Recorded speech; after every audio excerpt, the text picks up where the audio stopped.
Today we're going to look at how to embed subtitles into a video.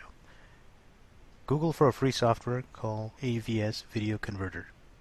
Go to the website, download the executable, save it to your local folder, and run the executable. Once the installation program launches, keep all the default settings and let the installation complete.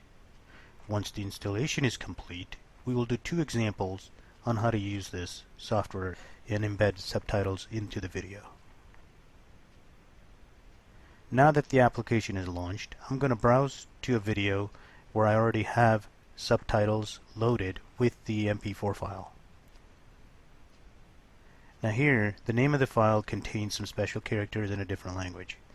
So I'm going to rename the file, remove the characters, and keep it all in English. It has to be ASCII characters in the file name.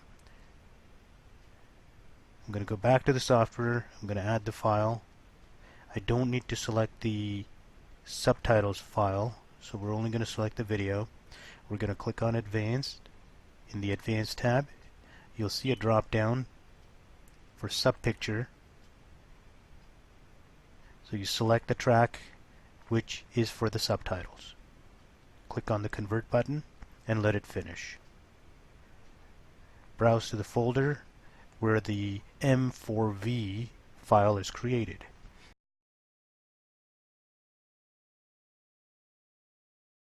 You can now delete the old file.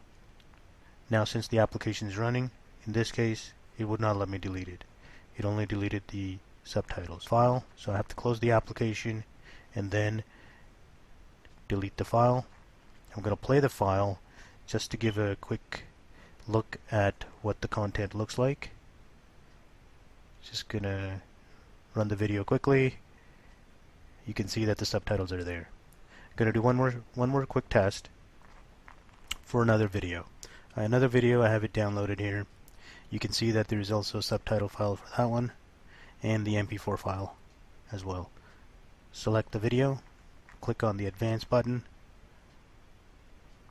Here you can see that there's no subpicture drop down showing. This happens because the name of the file for the video and the subtitles have to be the same. In this case, it was not. The software that I used to download the subtitles and the video, the SRT file for the subtitle, it actually embedded the language code in the name of the file. So here I rename the subtitle file, make it same as the video. I close the AVS Video Converter software, launch it again, and then I select the video, go to the Advanced section, and now I can see the subpicture. I'm going to select the subpicture, keep the bitrate for the 720p in the 2100 range so that the video file size is fairly decent. Now you can see in the pictures the subtitles are already starting to embed.